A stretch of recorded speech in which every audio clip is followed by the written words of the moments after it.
Assalamu alaykum muhtaram televizor ko'ruvchilar. Ko'rayotganinglar Amerika poytaxti Washingtondan tarqatilayotgan Erkin Asiya radiosi tor televiziyasining haftalik muhim xabarlar programmasi. Men Gulchehra. Mazkur programmamizda mush bir hafta jarayonida radiomizda anlatilgan Uyg'urlarga munosabatlik bir qism muhim xabarlarni eslatib o'tmoqchimiz. Diqqat bergaysizlar. Bu yıl yaz aylarida Xitoy hukumatining buyrug'iga bo'ysunib Misrdan yurti ko'rliga qaytib kelgan ikki Uyg'ur o'quvchining qo'lga elingandan keyin turmada o'lib ketganligi haqida gap tarqalgan edi. Yaqinda bu xabarning rostligi dalillandi. Guvohchilarning bildirishicha, Abdusalom Mehmet Ko'rli shahridagi bir cho'ng masjidning imomining o'g'li ekan. Yasinjon bo'lsa Ko'rli shahri Charbog' yezisidagi bir soqchining inisi ekan. Ma'lum bo'lishicha, bu yil chet ellardan yurtiga qaytib kelgan Uyg'ur o'quvchilarning ko'p qismi qo'lga ilingan hamda o'xshash bo'lmagan qamoq jazolariga hukm qilingan. Yaqinda Xitoy doiralarining Uyg'ur diyoridagi tuqqanlashish haftaligi faoliyatining ijro bo'lishiga ergishib, yuzlagan Xitoy kadrlari har qaysi joylardagi Uyg'urlarning uylariga ko'chib kirganligi ma'lum bo'ldi. Bu vaqtdagi ahvol egallash jarayonida milliy, diniy va urf-odat farqlariga qaramasdan Hökumət dairələrini mehman degan namda kishilarning uylariga o'rinlashtirish hamda uy egalarining rozimanligini e'tiboriga olmaslik qilmishining Uyg'urlarga o'xshash bo'lmagan avorchiliklarni keltirib chiqarganligi oydinlashdi. Muajiratdagi Uyg'ur ziyolilari bu haqda fikr qilib, bu xil zo'rlik xarakterdagi tuqqanlashish faoliyatining hech kimni tuqqan qilolmaydiganligini olg'a surdi. Türkiyədəki Euro-Asiya Yazğıçılar Birliği təşkilləgən 2-ci növbətlik xalqara Qorqut ata drama yezish müsabiqəsində Qazaxistandakı Uyğur yazğıcı Ahmetcan Aşirining Charbog' dramasi birinchilikka erishgan.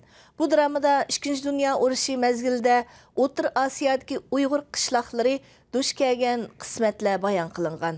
Shu orqali Uyg'ur ayollarining o'z yurtini suyish, har qancha qiyin sharoitdami o'zining milliy kimligini unutmaslikdek esil fazilati madiylangan.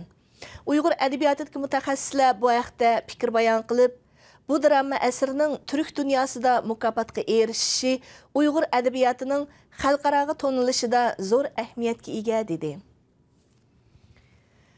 19 dekabr kuni Amerikadagi o'qirmanlari eng ko'p bo'lgan gazetlardan Wall Street Journalda Uyg'urlar haqida zo'r hajmli bir parcha maqola e'lon qilindi. Bu maqola Uyg'ur diyorining eng yaqinqi ahvolidan ma'lumot berganligi uchun olqishlangan maqolalardan bo'lib qoldi.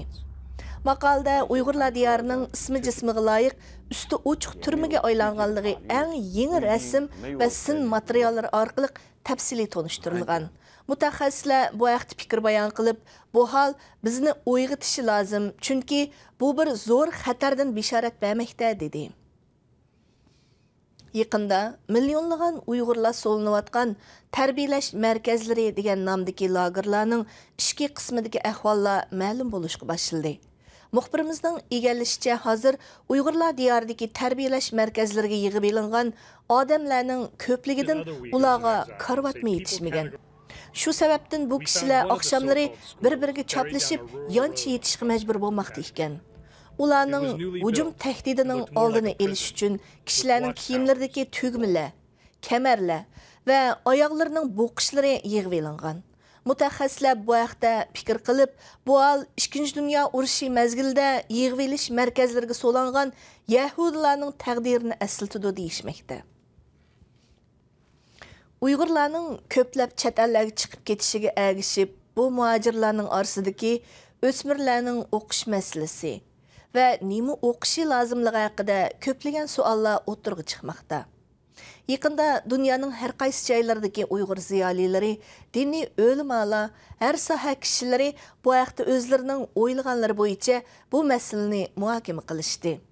Muhokama jarayonida bolalarga nuqul diniy tarbiya beribla ularni fanniy bilimlardan xabarsiz qo'yishning bakmi xavfli hol ekanligini olg'a surdi. Shuningdek, o'smirlarni ham fanda, ham dinda layoqatli qilib tarbiyalashning tamoman mumkinligi alohida ta'kidlandi. Muhtaram televizor ko'ruvchilar, yuqorida Erkin Asiya radiosi tor televiziyasining haftalik muhim xabarlar sahifasini ko'rdinglar. Diqqat berganinglarga rahmat. Kelar hafta ko'rishaylik.